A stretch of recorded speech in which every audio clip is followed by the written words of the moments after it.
It's all about knowing your product and knowing your people and building relationships. Sales is 99% based on all that. So Michael Jordan himself says that if it wasn't for this coaching, he wouldn't be anywhere near the person that he was. At what point should a company hire for salespeople? I mean, depending on their vision for growth, and what are some of the sources that they should use to find the right candidate? If you're working more in your business rather than on your business, that's when you should hire. If I were to ask you, let's say you were to go back, 10 years and you have some advice for your younger self, what would that advice be? That's a great question.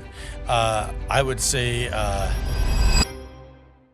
Welcome to today's episode of our podcast. And today I have a very exciting guest, Jason Beres, who is a skilled in sales as well as negotiation and business planning, and also a serial entrepreneur. So Jason, welcome to the show. Thanks, Manib. I appreciate it. It's a pleasure to be here. Absolutely. So, Jason, for our audience here, can you tell me a little bit more about your background and what kind of projects you're involved in today? Sure. So my background is sales, primarily in every industry. Really is I don't really pigeonhole myself into one because if you can sell sinks, you can sell yachts, right? So that's right. It's all about knowing your product and knowing your people and building relationships.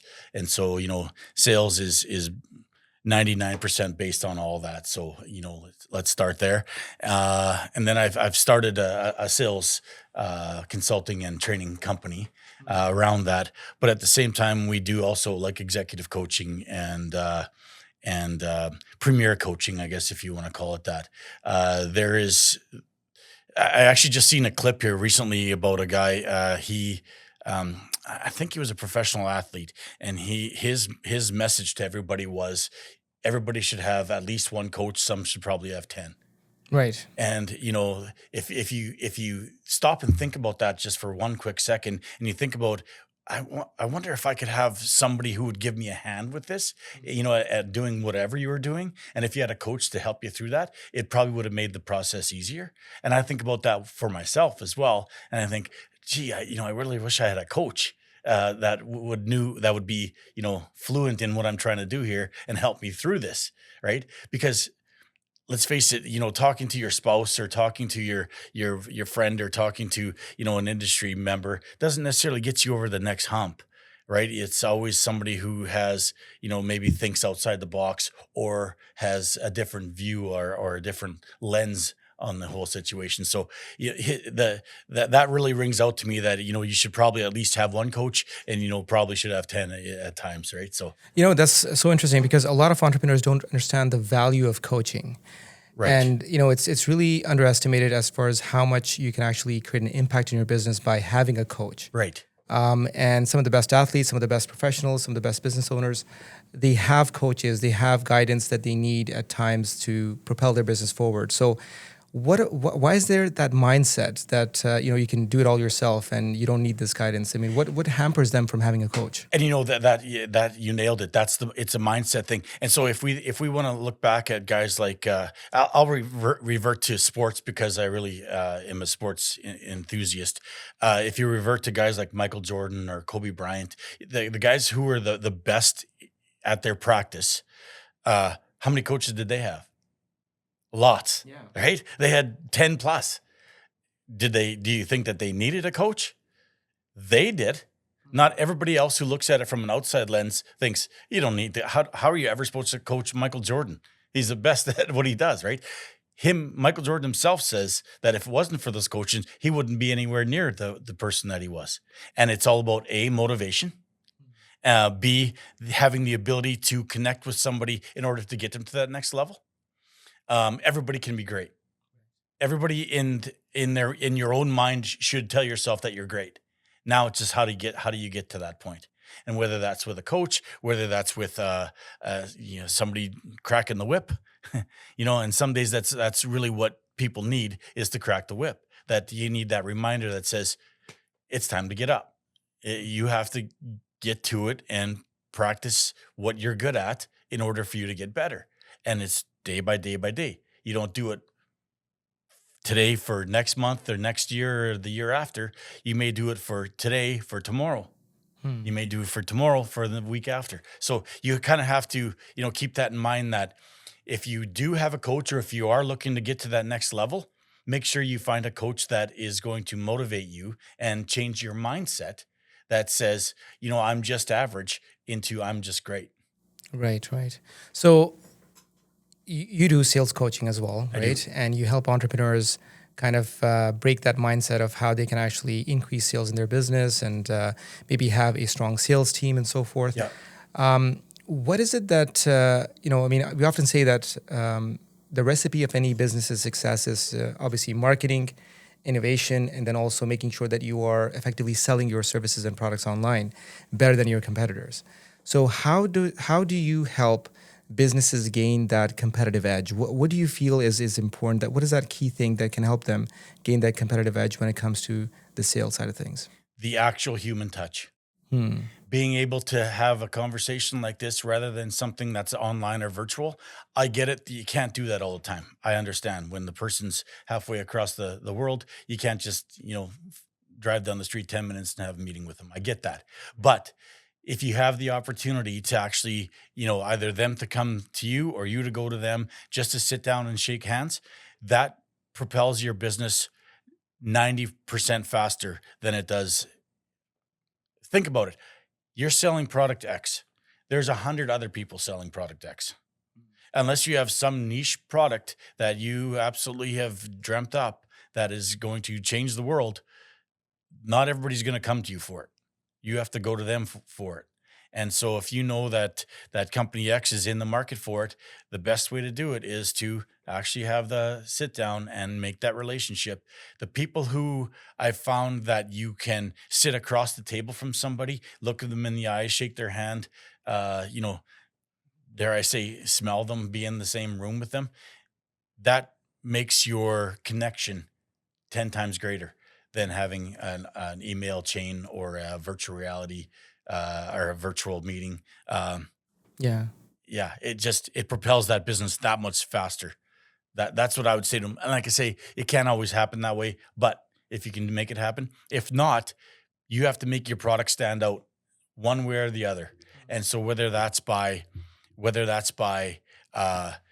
telling people that using this will change your life for this, Right. having some sort of maybe like a review or somebody's actual firsthand um, stance on it, Right. Right. that might help you out more than somebody else. But you have to make it wow. You have to have a wow factor. Otherwise, relationship building is the way to do it. Right, right. And there's also different kinds of salespeople, right? I mean, companies, depending on the kind of business or product you have, whether you're looking for like the hunter sales mentality or the farmer sales mentality, it's really tough to sometimes, get the right person, especially with the right attitude towards sales as well. Yeah. So, especially from a growth perspective, when companies are looking to hire salespeople, what advice do you have for them to be able to get the right person on board? Don't be afraid to hire introverts. Okay. Introverts make some of the best salespeople, and I'll tell you why. They are more thought out. They do things more on a analytical type of basis. And instead of having themselves just out there and throwing themselves out there and hoping for the best, they think things out more than extroverts. There's nothing wrong, obviously, with being an extrovert. Speaking firsthand, I'm an extrovert, and it's easy for me to talk to anybody, but that doesn't necessarily mean that you're good at sales. You also have to be able to connect with somebody. You have to be able to speak with empathy. You have to have the ability to take in what they're saying, process it fairly quickly, and yet give back something that that's going to be useful for them in their day-to-day basis, whether it be sales or whatever have you. But an introvert does all that a lot faster and a lot more efficient than extroverts. Hmm. So it's always tough to find out exactly when you do go through a series of interviews as to whether this is the right fit in your company or not, Yeah. especially from a sales perspective. One of the things that we normally use, and also I know some of our clients, they use it, are some personality tests to be able to identify whether this individual is a right fit or not. Yeah. What are your thoughts on using You know, certain personality tests? And I've done them as well. Obviously, Yeah. we've all done them. I think some I find are good, and some are more analytical, and some are more pinpointed than the others. Right. Some basically, I find that some just kind of tell you what you want to hear. Unfortunately. And so if you can find one, and I can't remember the name of the one that we've done that's been really good. It'll actually will put you in like a tier type of thing that'll tell you you're good at this, you're good at this, you're good at this, you're not so good at this, you're not so good at this, you're not so good at that. So you should have somebody that offsets that. So if you're like, if so, for example, let's have two salespeople. Let's pick the one that is really good at ABC, and let's pick one that's really good at DEF, Right. and put them together and make them work together. And I think you'd have a dynamic team because you're not just having two people that are good at the same thing. Right. And I think that that would be a really good focal point on those personality tests. At the same time, I've found that having a gut feeling towards somebody uh, is 9 times out of 10 just as strong as any test out there. So if Right. if somebody sits down in front of you and doesn't BS you about their credentials and have the ability to look you in the eye and say, I'm good at this, but I'm not good at that, that's the guy you should hire. The guy that recognizes his strengths and weaknesses is the guy that you should hire. Um, at what point should a company hire for salespeople? I mean, depending on their vision for growth. Often, as business owners, when you're starting up a business, normally the entrepreneur themselves is actually starting to do the selling and so forth. But there comes a time when they just don't have the time to be able to invest in doing the business development, right? And go out and make the sales. So, at what point should they actually start looking for a salesperson, and what are some of the sources that they should use to find the right candidate? If you're working more on your business rather than if you're working more in your business rather than on your business, Right. that's when you should hire. If you're finding yourself as the owner that you're constantly having to take calls and do, you're missing out on the back end. You're absolutely not marketing. You're not doing the stuff that you need to move it to the next level. So obviously you talked about marketing at the beginning. Marketing, obviously, you know how important marketing is, and the target marketing that you can get nowadays, and especially the targeted marketing now with AI and I'll give a shout out to Optimize. Yeah.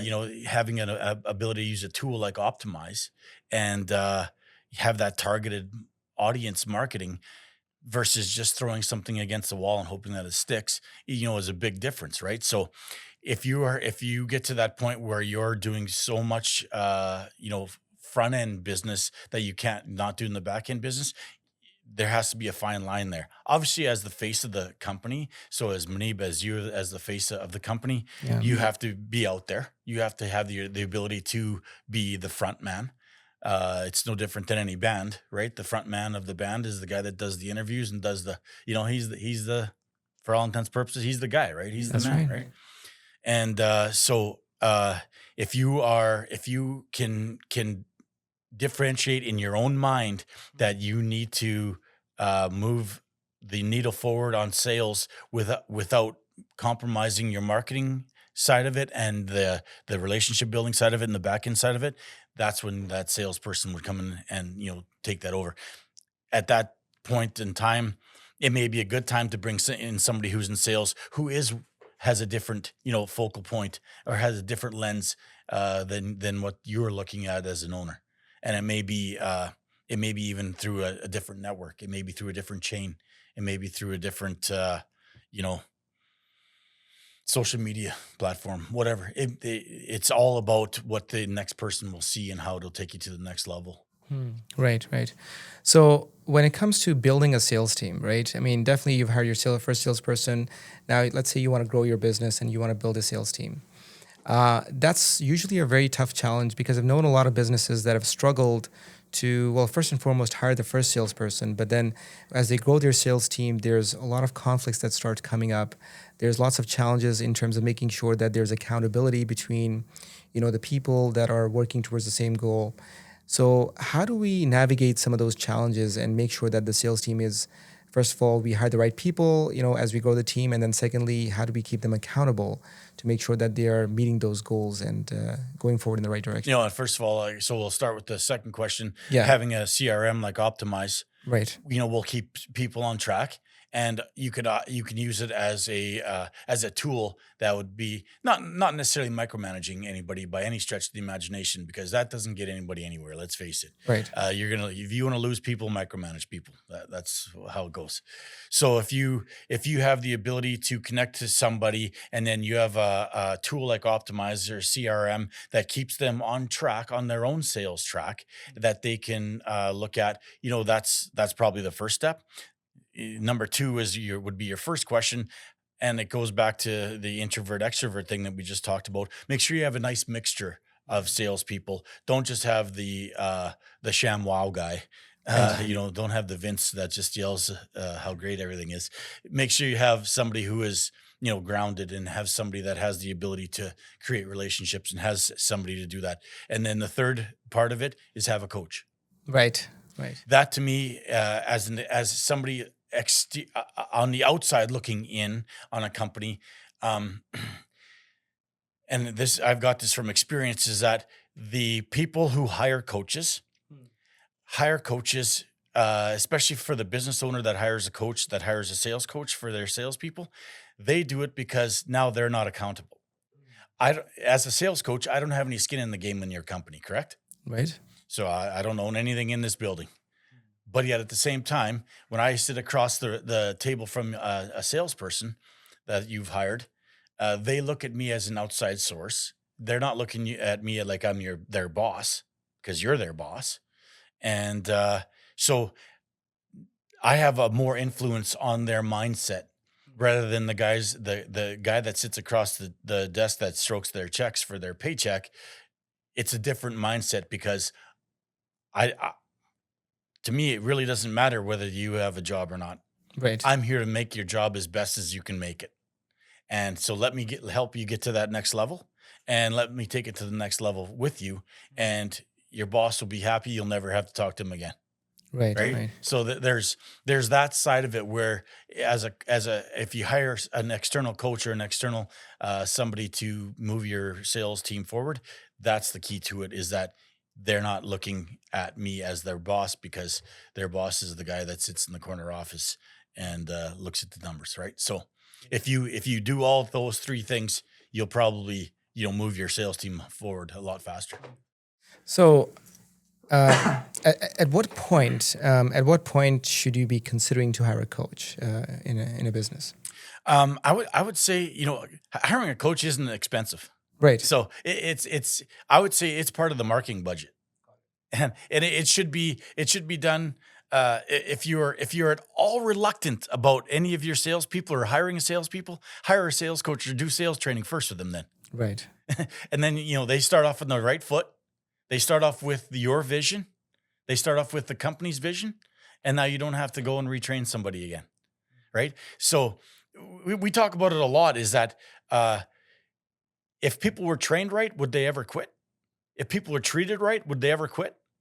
They wouldn't. They wouldn't, exactly. They wouldn't, because they'd have no reason to go anywhere else, right? If anybody who is anybody, all they want to do is be treated right, like be treated respectfully, and they want to succeed with the company.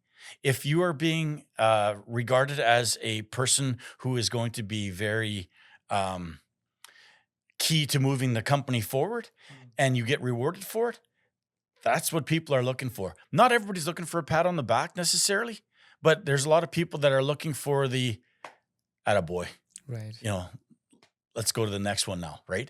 And if you do the training with that, with the company in mind, if you are hiring somebody to do training with the company's goal in mind, from day one, you should have a leg up on the next step of the business, right? Which was okay. I feel comfortable letting the salesperson out into the world and making sales, because they know the process, they know the game, they know everything now. They're not just kind of shooting from the hip and hoping for the best, right? That's so true.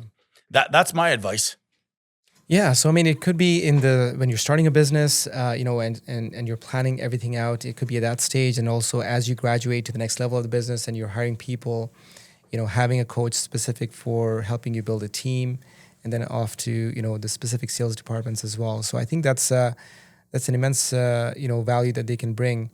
But how do you find the right coach? How do you get connected with the right people to be able to get the right coach? I know there's so much information online that is available. You can search online, and there's all Absolutely. kinds of services and coaches that are available. But how do you start that search for the right person? I would say utilize your network. Got it. So if I'm Manib, I'm gonna go into my network and say, hey, did you guys do ever sales training? And how did it turn out? Uh, and if it turned out great, what's the guy's number? Um, I would like to meet with him. I'd like to see what he can do for us. The big thing is having the ability to be comfortable. Everybody can search, and Grant Cardone's the first one that'll come up, right? I'll put it to you this way: not everybody can afford 25 grand for Grant Cardone. Okay. And I'm not saying that he's not worth it. I'm just saying that not everybody, as a small or medium business owner, can afford that. That's true. So let's work our way up to getting to Grant Cardone. Let's start with Jason Beres Right. as a coach to start with. Let's start, or a sales trainer. Let's start with somebody who has had boots on the ground, who is local, who can relate with our crowd, and we relate with our market, and start from there. And then let's work our way up to Grant Cardone. Right? Let's always have that ability to be open enough to talk to your network that and take the feedback in from your network, that they'll, if you trust them and they trust you, they're not going to BS you either, right? They're going to give you the straight out, like, this guy was good, but it could be better, right? Or whatever. Or this guy was amazing, and you should use him. I always say that the ROI on a sales coach or a sales trainer is 10x easy. Because it's not that expensive for a sales coach, and you can 10x sales instantly, especially when you're at zero. Right? So I would say, if you're struggling with sales, if you're struggling with finding that right team of salespeople, A, start with a coach. B, have the ability to recognize the strengths and weaknesses of your salespeople. So let's go into your backstory a little bit. I mean, what made Jason Beres start Buzzy Sales, and how did you get into this operation? And we talked about this a little bit off camera, and so it's been a growth, obviously, for me as well, and it's been a journey, right? And nobody, you don't just jump on and start. You have to kind of think about it a bit and utilize your talents as to what you were given, right? And so, as we've gone on, I've actually taken on three. I've taken on three. I'll call it maybe to live and die by, I guess, right? All right.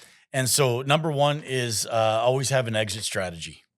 And this isn't just for business, okay? This is if you're in a Starbucks, know where the exits are. And it may come in handy one day. Right. Okay? If something happens, okay?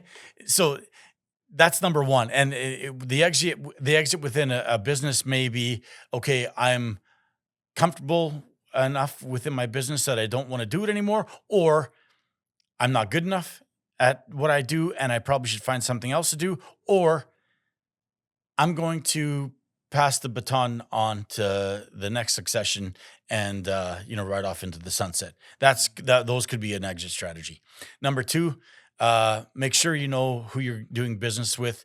Have the ability to differentiate the difference between friendship and business. And starting a business, people think that I can just have a partner. Manib and I have been best friends for 20 years. We get along great. We go watch Monday Night Football together, and everything is absolutely. We never ever argue. We never, it's different because we're not talking about the balance sheet. We're not talking about the marketing budget. We're not talking about what have we got in the pipeline for leads. We're just talking about how terrible the the game went or whatever, right? That's right. So, there's that part of it, is that, have the ability to separate friendship and business. And I'm not saying that you shouldn't start a business with your friend. I'm not saying that. I'm just saying that make sure you have those hard conversations before you pull the trigger on actually having a partnership. You mentioned that, it's like a marriage, and it is. It's 100% like a marriage, because you're going to be around this person now, give or take, every day of the week. That's right. And you have to be able to get along. I'm not saying that there's going to be disagreements, but disagreements don't have to mean that you're just going to storm out and and walk away from it, right? If you had a disagreement with your wife every time, you'd be divorced 100 times, right? So, so it doesn't work that way, right? Right. It's just like a relationship. You have to work at it.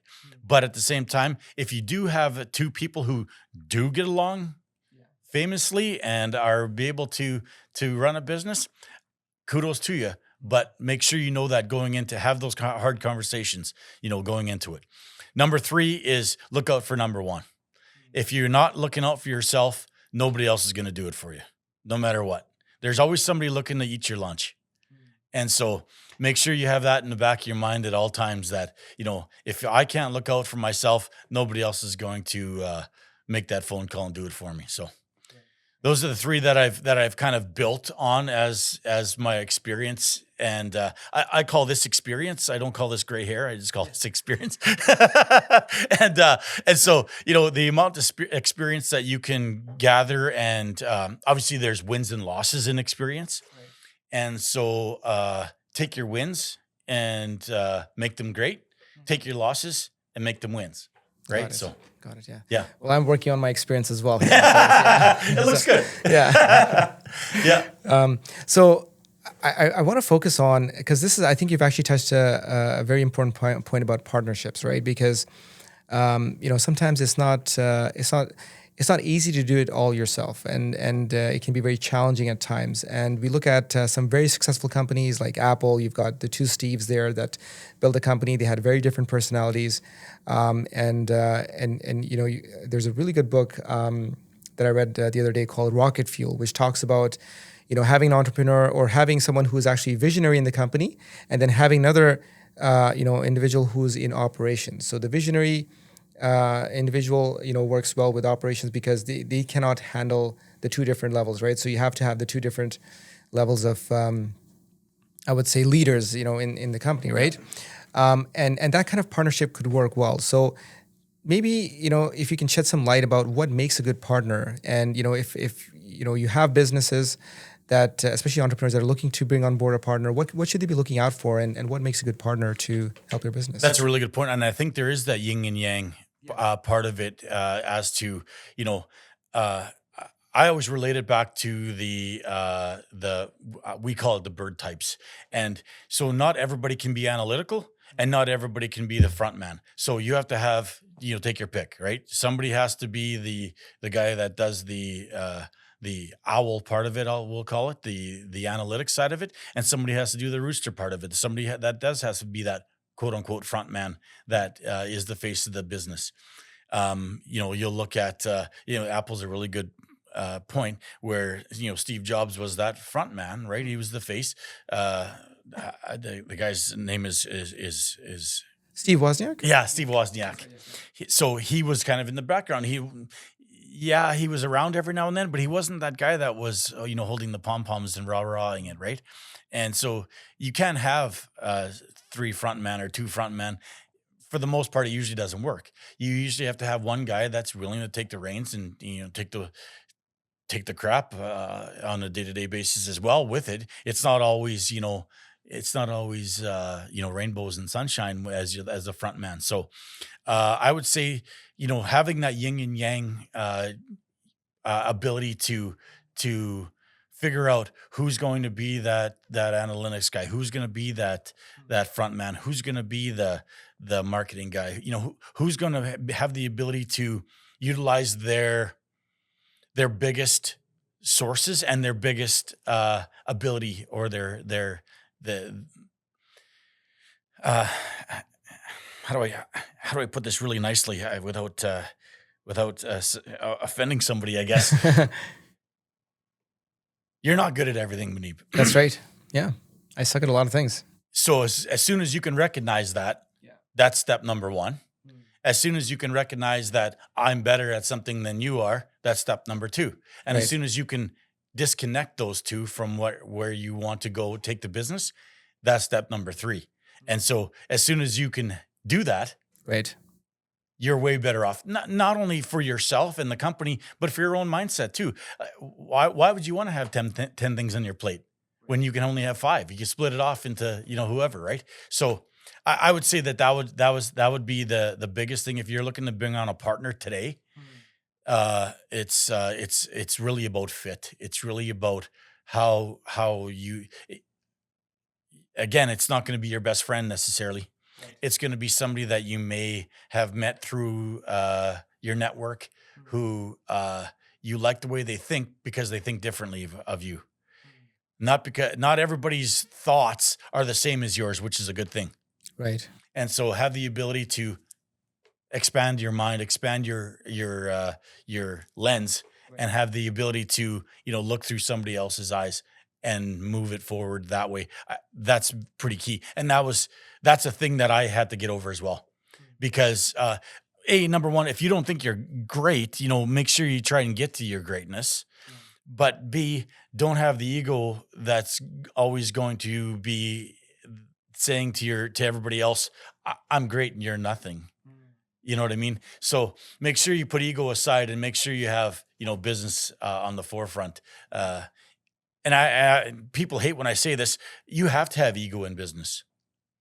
You have to have some sort of different vision than somebody else if you want to differentiate yourself above the competition. There is that draw to some people for a reason. And it's because they have that outgoing, right? That attraction, that That's right. magnetism. And you'll see it. Pull up any video or any interview that somebody's ever done. Yeah. The guys who do it the best are the guys that have that magnetic personality. The guys who sit there and are kind of bland, you forget those interviews almost instantly.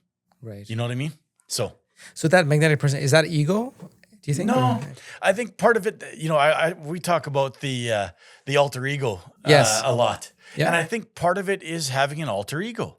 And, Kobe Bryant is one of the biggest ones to, when he was still alive, to pump the tires on the alter ego and to have the ability to have an alter ego, because you're somebody at home, but when you're out front of somebody else, or when you're out front of a audience, you're a different person. You have to act different. You have to be able to rise up your game to a different level, because you're not going to be that same person at home when you're sitting around with your family and your kids and your friends or whatever. You're not going to be that orangutan necessarily. You're going to be the person who is, grounded and, having the ability to have that conversation. But now when you are in front of somebody else, or you are, wanting to rise up, now you bring out this alter ego and you put that forward in your best steps, and it shines through, because you take whatever you've had and it just puts it on a pedestal now. That's right. If you're still Manib, but now you might be just Mo. and now Mo, as your alter ego, is the person who is doing interviews, doing podcasts, doing presentations in front of boardrooms. That may be it. Or you may be the guy that's scoring 50 points a night. You know what I mean? That it's very key to find an alter ego. And if anybody who's listening to this, if you're not familiar with the alter ego, it's from Todd Herman. And Todd Herman is originally an Alberta boy. Right. And he's coached the best of the best. And Kobe Bryant was one of his big supporters. So Right. that should speak for itself. Got it. Yeah. I mean, back to the point on partnerships. So what I got from what you have mentioned is that there needs to be that the yin and yang, the complementary, set of skills that you can actually work together with and towards the same goal. So often when you're finding the right partner, it may not be the same individual that has the same strengths. It may be someone who has potentially strengths that complement your weaknesses, I guess, in some ways, so that you can actually fulfill those gaps. Correct. As you move forward in the business. And I think that actually, helps you also keep things accountable, because you've got different roles in the company. That's right. And you can then, track as far as what kind of progress you're making on certain aspects of the business. Yeah. So to make a little bit of shit here, because I know you're a master networker as well, and I want to shed light on this too, because we've talked about networking as well and how important it is to get your name out, and your network is your net worth, right? Yeah.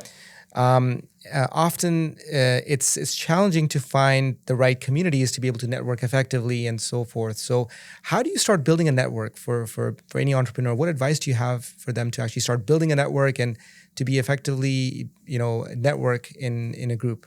That comes down to the people that are closest to you. Obviously, there's networking events that you can go to, and I suggest to everybody take those in. Make sure that you have a purpose in mind going into those networking things. Don't If you're going there just to have a beer with some guys, you can do that any day of the week across the street at any local tavern.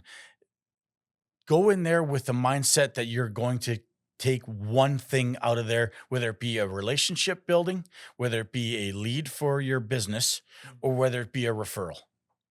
And so, just because you talk to Manib, he may not need what you're selling, but he may know somebody. Right. So now that's that time where you have that relationship with Manib built up enough to say, "Hey, Manib, I get it. What I sell, you don't need it. But do you know somebody within your close network, or within your personal relationships, that you could that you'd be comfortable enough putting me towards, that I could have my conversation about that?" And 10 out of 10 people are going to be like, "Absolutely, I know Dave, and Dave needs what you're selling. So I'll send you the contact tomorrow, or here's his contact, and feel free to say that I told you to phone him." So don't be afraid to ask, because if you don't ask, you don't get. Right, right. And don't be afraid to make that next phone call for that.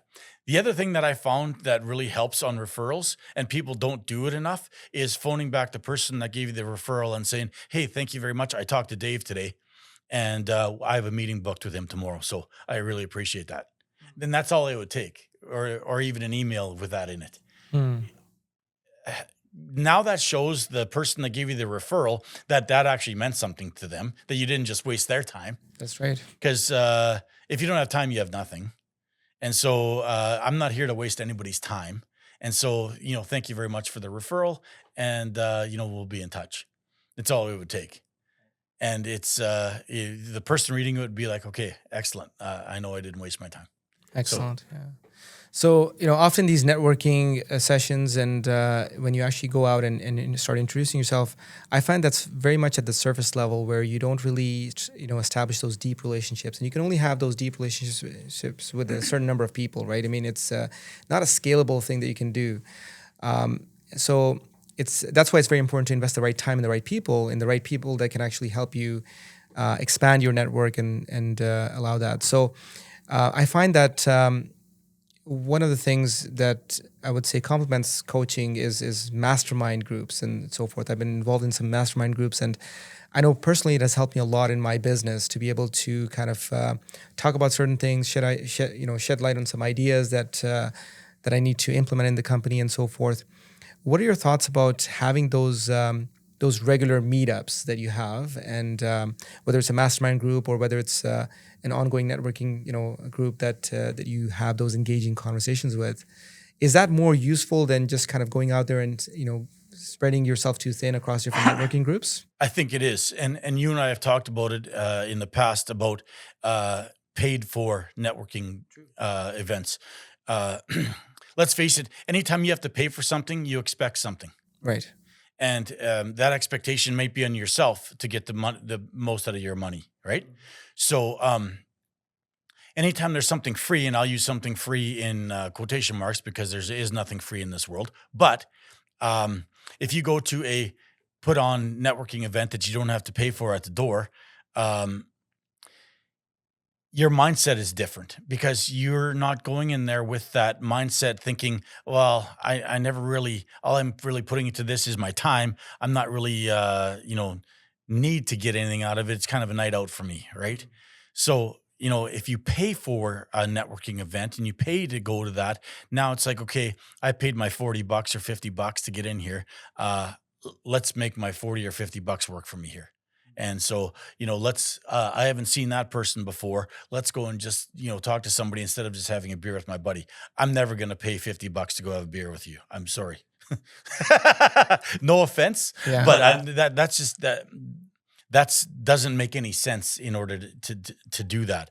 So the mastermind thing is great. I really like that because you have the ability to open up your mind maybe a little more. You have the ability to look through somebody else's glasses through with a mastermind, and work off of somebody else's experiences, and or the way that the way that they have won, the way that they've lost, right? And so to learn from somebody else before you do it would be really big, I would say.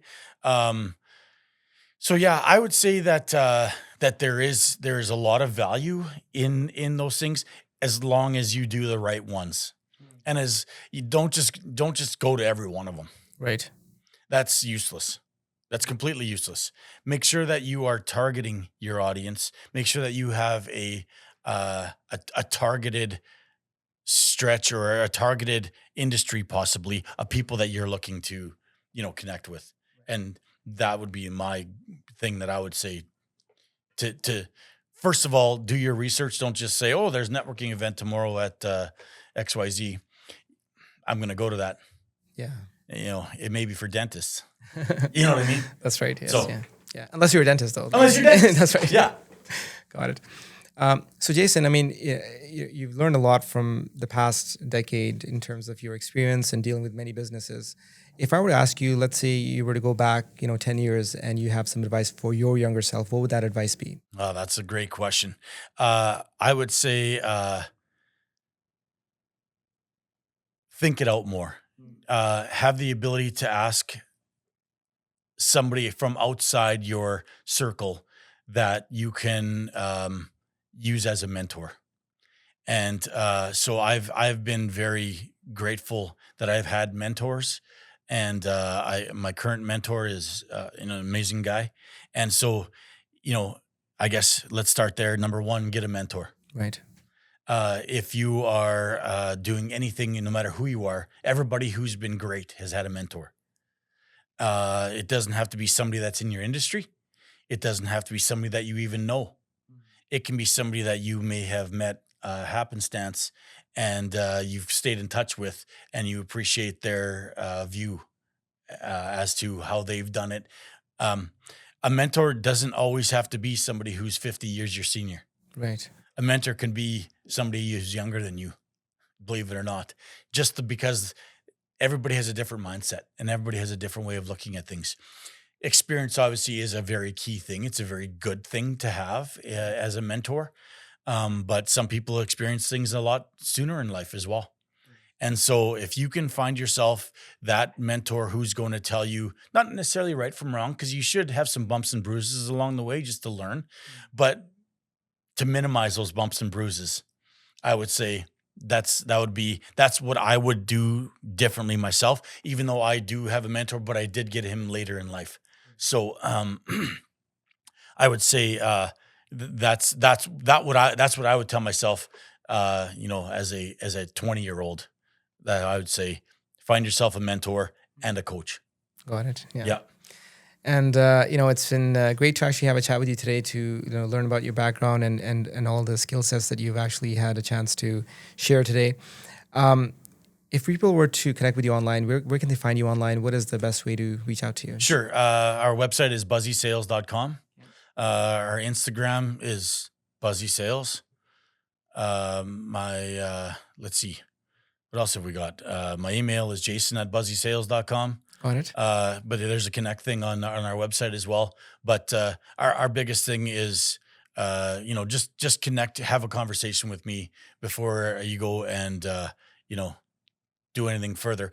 I may not be a fit for you, Manip. I'm not a fit for everybody. I'll put it to you that way. And not everybody is.